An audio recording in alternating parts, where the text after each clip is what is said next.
اور جب حج فرض ہو جائے تو پھر انسان کے ذمے یہ ضروری ہے کہ جلد از جلد اس فریضے کو ادائیگی کی طرف فریضے کو ادا کرے. جلد از جلد یعنی جس وقت حج فرض ہوا، جس وقت کسی شخص کے پاس اتنا پیسہ ہوا یا زیور ہوا کہ جس کے نتیجے میں وہ حج کر سکتا ہے تو اسی وقت حج فرض ہو گیا. اب اگلے سال جب حج کا موقع آ رہا ہوگا، یہ اگلے سال نہیں بس اس کے بعد جب بھی موقع آ رہا ہوگا، اس کے ذمے حج کی ادائیگی فرض ہو گئی. اب انسان کیونکہ آج کل کے ماحول میں حکومت کے ذریعے جب حج کیا جاتا ہے تو اس کے لیے درخواست دی جاتی ہے. وہ درخواست میں کسی کا نام آتا ہے، کسی کا نہیں آتا، تو اس کا درخواست دے دینا فرض ہو گیا. اپنی طرف سے اس نے کوشش کر درخواست دے کہ بھئی میں حج کو جانا چاہتا ہوں، اور اس حج کی درخواست حکومت کے سامنے پیش کر دی. اگر منظور نہ ہو، فرض کرو پورے اندازے میں اس کا نام نہ آئے، تو کم از کم اس کا جو اپنا فریضہ تھا وہ اس نے ادا کر دی. اب اس کو چاہیے کہ اگر اگلے سال تک زندہ ہے تو اس کو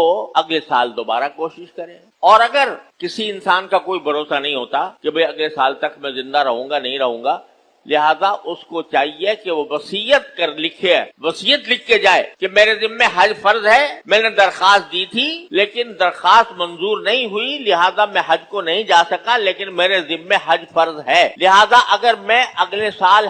حج کرنے سے پہلے میرا انتقال ہو جائے تو میں اپنے ورثاء کو وصیت کرتا ہوں کہ میرے ترکے سے میرا حج بدل کر آئے گا. یہ وصیت لکھنا ضروری ہے، وصیت لکھ کے جائے، کیونکہ کسی بل کا بھی انسان کا بھروسہ نہیں ہے، اور جب بھروسہ نہیں ہے تو ہو سکتا ہے کہ اگلے سال آنے سے پہلے ہی اس کے ذمہ اس کا انتقال ہو جائے اور اس کے سر پر حج کا فریضہ باقی ہے. لہذا وصیت لکھ کے جانا بھی ضروری ہے. ایسی صورت میں یعنی اپنی کوشش بندہ کر لے، اور اس کوشش میں اگر کامیاب نہ ہوا تو انشاءاللہ اللہ تعالیٰ کی معافی ہے، لیکن یہ ضروری ہے کہ لکھ کے جائے کہ بھئی میری طریقے سے اس کا انتظام کیا. ایک بات تو یہ سمجھ. دوسری بات یہ ہے کہ اگر زندگی میں کسی ایک موقع پر انسان کے پاس استطاعت تھی کہ وہ حج کر سکتا، لیکن پھر نہیں کیا تو اس کے بعد پھر اتفاق سے اس کے معاشی حالات ایسے ہو گئے کہ اب اس کے پاس اتنے پیسے نہیں ہیں کہ وہ حج کر سکے. ایک وقت میں اس کے پاس پیسے تھے جن سے وہ حج کر سکتا تھا، لیکن کسی وجہ سے یا غفلت سے یا کسی وجہ سے اس نے نہیں کیا. بعد میں وہ پیسے ختم ہو گئے اور اب اس کے پاس اتنے پیسے ہیں نہیں کہ وہ حج کر سکے. تو اس کا بھی یہ فریضہ ہے کہ وہ وصیت لکھے، وصیت بتائے اپنے ورثاء کو کہ بھئی میرے ذمے حج فرض تھا، میں نہیں کر سکا، لہذا اگر میرا انتقال ہو جائے حج کرنے سے پہلے تو میرے ترکے سے میرا حج بدل کرایا جائے. یہ احکام ہر انسان کے ذمہ. اب ہوتا کیا ہے کہ یہ احکام چاہے معلوم ہو یا نہ ہو، لیکن غفلت کی وجہ سے آدمی سوچتا رہتا ہے کہ بھئی ابھی تو میں جوان ہوں، ابھی تو میری شادی ہونی ہے، ابھی میرے بچے ہونے ہیں، ابھی میرے بچوں کی شادیاں ہونی ہیں، ابھی مجھے بہت ساری دنیا کے کام کرنے ہیں، تو ابھی جب ان سب چیزوں میں فارغ ہو جاؤں گا تو اس کے بعد حج کو جاؤں. یہ انتہائی درجے کی سخت غلط فہمی ہے، بلکہ گمراہی ہے. کیونکہ رسول کریم صلی اللہ علیہ وسلم نے ایک حدیث میں ارشاد فرمایا کہ